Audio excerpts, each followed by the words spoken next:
What is up, guys? It's your boy No Risk, No Premium, back with another market overview for you guys. I'm so used to saying the 2-minute drill, which I could still call it, but I think market overviews just doesn't have any way to trick. They'll understand what they're, exactly what we're going to be getting into. And I am thinking about even switching it up again, but not switching it up, maybe adding ES and NQ.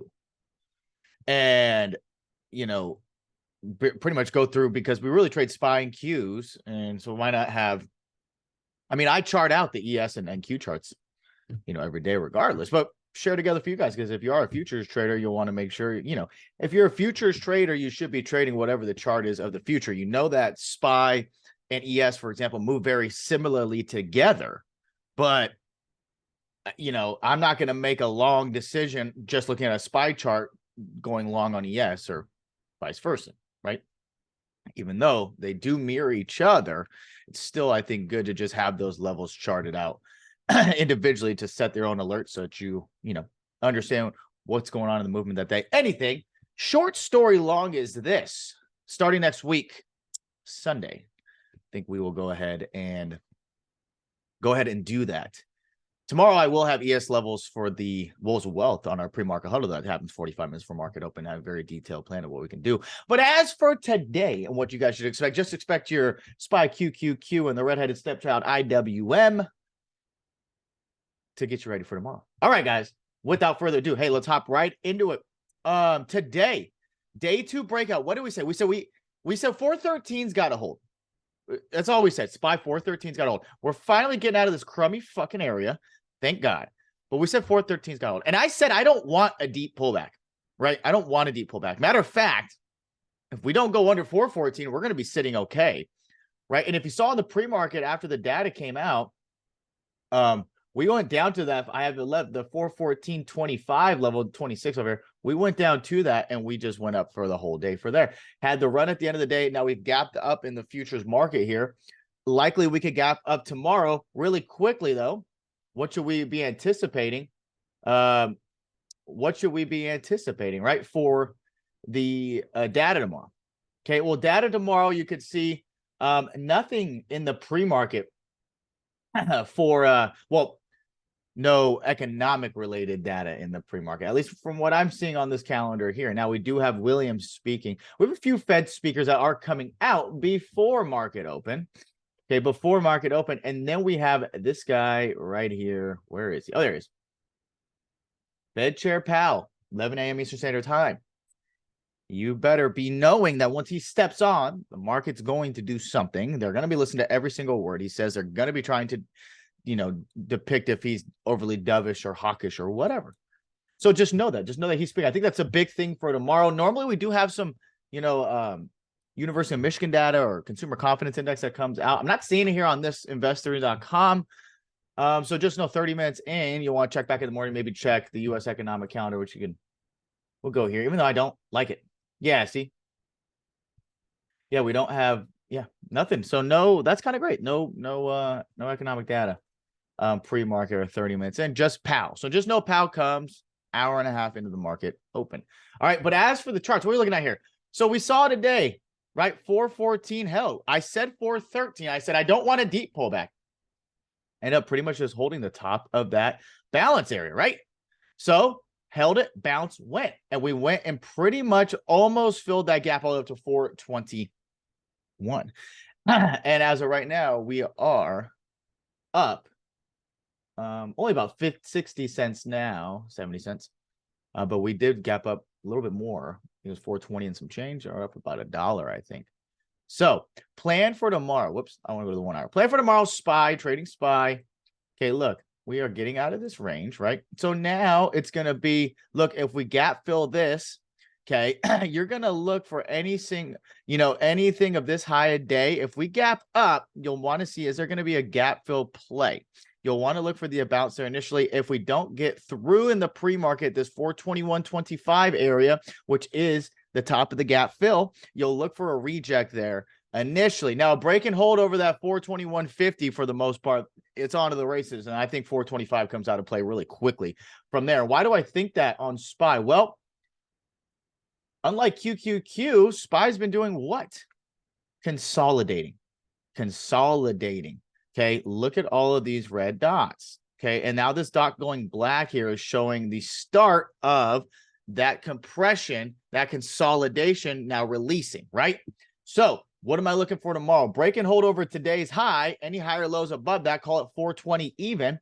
Let's look the boogie shoogie doogie up to the gap fill, 421.25, and then we have 425, 20, 50 or whatever. There's a small gap to fill up here as well. Now, if we reject this level, okay, if we reject the gap fill, okay, we gapped into it, but if we reject that gap fill, that could be a play, but the trend is up. You don't want to really fight that trend. You're going to want to look, for me, I think the trade to see if we can get any back test into this 418 level that we know that was such a big level this morning, right? We know we had from a few weeks back, we had a previous week high, and then we had a huge supply level here at 418.31. So we knew 418, we called it right in the middle. That's where we had the first reject. So look for any dips into 418 to hold. Underneath 418, we could rotate all the way back down to that 416 area, which you see was the high over here and the demand bounce here.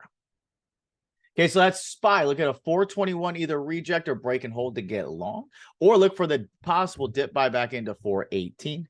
Okay, QQQ, that mother effer. What am I doing? QQQ, beautiful breakout. What did we say this morning? Or what did we say yesterday? Was this the 4 hour? Let's go to the 4 hour. We said what, right? We said the day before we wanted the dip back into we wanted the dip back into 327. Excuse me, can't read today. 327 to get bought. Look, and it did. It got bought up. Perfect. Went right up to that gap. We went and filled the gap this morning in the pre-market. Look where we had bounced too.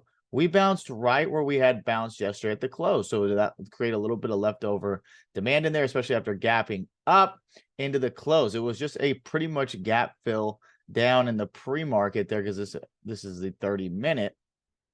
Okay, and then only to just go boogie shoogie doogie on the way up, right?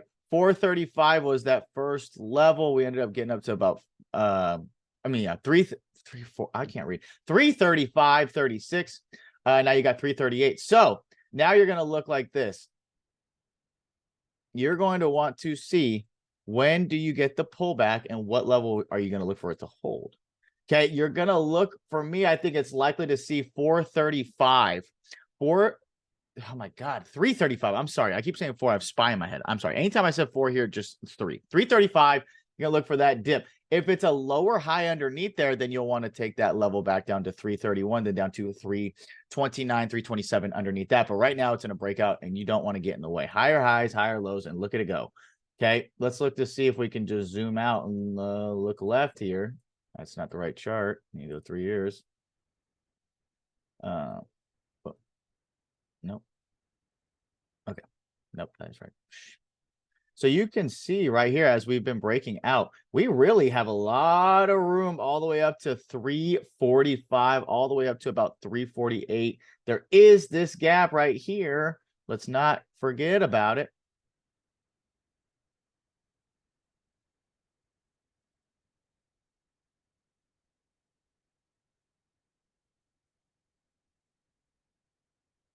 Okay.